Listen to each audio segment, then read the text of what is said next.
Hi, my name is Shawna. I am from Cincinnati. Today, I am a mother, I am a daughter, I'm a wife, and a productive member of society. Beautiful. Thanks so much for joining us. If you could start off by sharing a bit about your childhood. Um, Childhood was good. I don't have really anything bad that I can say about my childhood. I came from a very good family. I wasn't around drug abuse. I wasn't around a lot of drinking and partying. I played sports like nonstop. One brother, he played sports nonstop. We came home, we sat at the dinner table every night to eat dinner together. However, like through my childhood is when I started to notice that like I still felt like I didn't fit in. Not that my family made me feel like I didn't fit in, but there was just something inside of me that was like, I wanted attention. I sought attention, and I didn't care if it was negative because I got positive plenty through playing sports, but nothing that I wanted. I wanted the wrong kind, and I could feel it starting to like really fester in my life. So I started experimenting with smoking weed, drinking, doing pills, all of these things at school. It just seems to get worse and worse because by the time I'm a senior in high school, I'm doing everything. I'm doing cocaine. I'm not coming home on the weekends. My dad is taking my car. Of course, they suspect I'm probably smoking a little bit of weed and drinking and not wanting to drive. They don't know that I'm dropping massive quantities of acid and doing shots of cocaine. We were using needles by then. And it just became a whirlwind downhill. So after high school, what did your life look like? After high school, I started dating the bad boy that your parents don't want you to be with. That was very physically abusive. Now the addiction is really starting, and I'm a victim because that's an easy way for me to just keep using and not have to admit that I want to. I got away from him shortly after we moved in together to find out that I was pregnant. I went back to my mom's house, and the job that I had when I left the man in that relationship, I had become best friends with a guy there, and finding out I was pregnant and I was scared to death, I asked this man and I discussed us being best friends, and we stated to everyone that we had had a one-night stand and I had gotten pregnant, and he was there for my entire pregnancy. He signed her birth certificate, and that is her dad 21 years later. So married this man who is my best friend. Thought that's what I was supposed to do. 18 years old, baby, can't be running around here unwed, already hiding my own secrets of what I'm doing behind, and I have to put this persona on for people to see. So we get married, we buy a house, we have 3 more children. Meanwhile, we hate each other because we were great as friends in a relationship. It was horrible to the point of he's coming home from work every day, and when he comes home, I go into the bedroom. He takes care of the kids because I took care of them all day long, and I'm drinking fifths of Jägermeister daily. While he's gone, I'm actually using needles to inject the Jägermeister because I didn't have time to sit around and drink,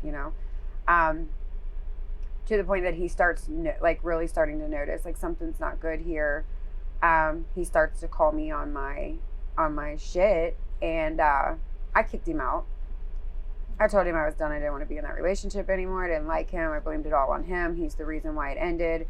In all reality, it was because he was in my way. So I kicked him out, helped him move into his apartment, helped him do all the things, told him how great we would still be as friends. But I wanted his child support money. Because along with the drinking alcohol, the pills were a very, very heavy factor that no one knew about. It took about a week and a half after I kicked him out that I moved a dope boy into my house. And the pills kept coming and coming and coming until they did away with Oxycontin. And when they did away with Oxycontin, my world crumbled. And I had a friend introduce me to real heroin. And I immediately fell in love. I immediately stopped doing everything. Being a mother, I can't tell you how many times the neighbor called to ask me where I was because my daughter got off the school bus and I was nowhere to be found to get her. I'm using in the house. I'm nodding out, burning the couch in the house. Meanwhile, all this time, my kids are running around. My door got kicked in. My house got raided. They ripped my kids out of my arms at 2:30 in the morning and put me in jail. I'm being charged with like 4 charges of child endangering, trafficking in heroin. Back then it was felonies to have needle charges. It wasn't a misdemeanor charge. So I have, those charges. I have charges of possession of cocaine. And that's when they offer me the treatment in lieu of conviction. Their treatment idea was the only place Claremont County had at the time, which was Claremont Recovery Center, which was where they sent every single person who's actively using drugs to treatment. So that was a disaster from the beginning. I mean, I was in group, nodding out, falling asleep, to the point of now I have a little car and I'm gone. And your kids are being taken care of? My kids are living with their dad. Okay. He's my now ex-husband, living with them. And my mom is stepping up, and my mom and dad are doing my role as the mom. They're helping pay for school supplies. They go get my kids every other weekend. They're doing all of these things because I'm not able to see them. And I would come to my mom's every once in a while and see them. My life was one consistent, get another drug, get another shot, get another shot. I need more drugs. I'm going to be sick. So as soon as I would return from the city, I would do my drugs and it was no longer enjoyable. As soon as I was done doing my drugs, it was time to figure out the next game plan because I was going to need to go back to the city because I was going to be sick and I needed something for either when I woke up or before I went to bed at night. And how many years did that last for? 11 more years. Wow. So if you could talk about the next several years and what happened that you decided I want to do something different. So, in 2010, when my house had just gotten raided, we had found out that my dad had cancer. He had several surgeries. I didn't show up for any of them. I would call whenever I had time on my own schedule to, make it appear like I cared. I cared, but I cared more about the drugs. We find out that my dad's cancer has come back out of remission. And I'm seeing my kids. My kids are spending every other weekend with me because I'm doing very well at hiding my addiction. I get a phone call from my mom one night on my way home from work, and she tells me, "You've really done it this time." And I'm lost because, I'm high. And she says, "Your kid's dad just called, and he's not letting them come back around you ever again." My youngest daughter, Peyton, she was 9 at the time. I only had her. This was the day after my brother's wedding. And I'm taking her down to Beachmont to meet her dad. And apparently I'm on 275. I'm on the highway and I'm driving very fast and I'm nodding out with her in the car. She's 9. She doesn't know what drug addiction looks like. She knows that I have a problem because I've been in and out of her life for multiple years. She was 2 when my house got raided. So she knows there's a problem there, but she don't know what that problem looks like. So apparently she kept trying to wake me up because I'm falling asleep. And I'm laughing it off to her like it's a joke and I'm just playing with her and I'm not really tired. But she gets in the car and she tells her dad because she was petrified. The comment that I made to my daughter was, "Now you'll never get to see me again and I hope you're happy. It's all your fault." Packed my things in a car and took off to go live in Cincinnati. Homeless and on foot. I walked around with a backpack on my back. I ate out of dumpsters. I slept behind dumpsters. I slept in a lot of tents in the middle of woods. I stole everything that wasn't nailed down to be able to sell it for my habit. I was walking down the street one day and this guy asked me if I wanted to come in his house. He was going to give me free methamphetamine. And I'm all for it. Free drugs, let's go. And he I sit down on the couch and he's getting ready to give something up, and there's a gentleman sitting next to me on the couch, and they get into some kind of argument over fighting over money.